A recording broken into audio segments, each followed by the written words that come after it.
I am John Thomas Frazier, a Freemason and proud of it. I joined the church in 1980 after baptism and love following the Lord. And I've found brothers in Masonry to also be following God. And what a bond it is of my own free will and accord. Not something I was coerced into, but something that I freely fell in love with because of the camaraderie, the esprit de corps, and the natural family-like atmosphere of men bonding together to do good things, to make good men better. And I love participating in that.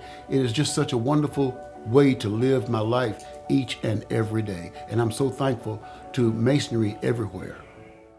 I can remember the first time I met the Reverend Dr. Martin Luther King Jr. It was a normal school day in Nashville, Tennessee. We were all in class there, and the teacher came and said that we have been accounted for. We're all marked present for this day. Then she said, I've got to go to the restroom now, and I look forward to seeing you on the next school day. That was our cue that we could then leave the building and participate in what most of the African American schools were doing in Nashville, Tennessee on that particular day. We knew that Dr. King was downtown. When we got there, there he was. He gave us a short speech on this is a nonviolent, peaceful protest of the discrimination at the Crystal Burger. That's where we're going. As we got to the Crystal Burger, I was near the head of the line, and as we got there, I looked around to see what I could see inside that place.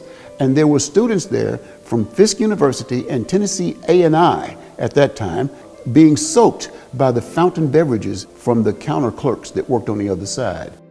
They did not retaliate. They kept their heads down for the most part. That's really all I could see. A hand began to push me back, and I looked up the sleeve to see where that hand was coming from, and it was coming from Dr. Martin Luther King Jr. himself, who pushed me back to protect me, a school-age kid, from the violence going on inside that place. And I knew in my heart right then that this man is going to lead the way of love and peace and harmony among all people of all colors. It was a moving moment in my life. For myself, I joined the Marine Corps and made my brother Marines my peers.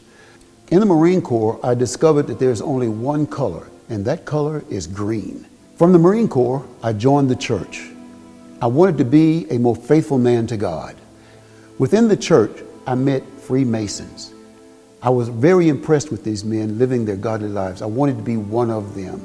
I joined what was an all-white lodge.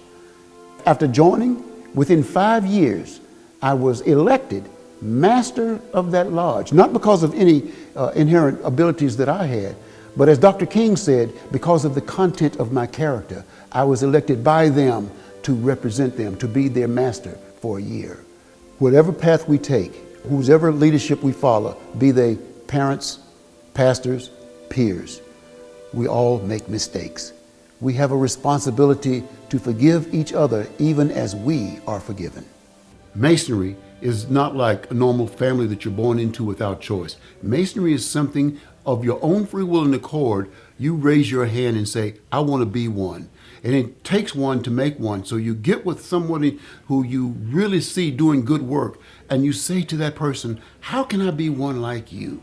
I want to be a Mason too. Because Masons do good work in the community, they're charitable organizations, their real belief in a higher being, that I want to share in a part of that. A family that I choose, not that chose me. And so that's what I would like to do. And that's what Masonry is all about. Doing good work, following in brotherhood with those men who have gone before, and doing the best you can in the name of the Lord.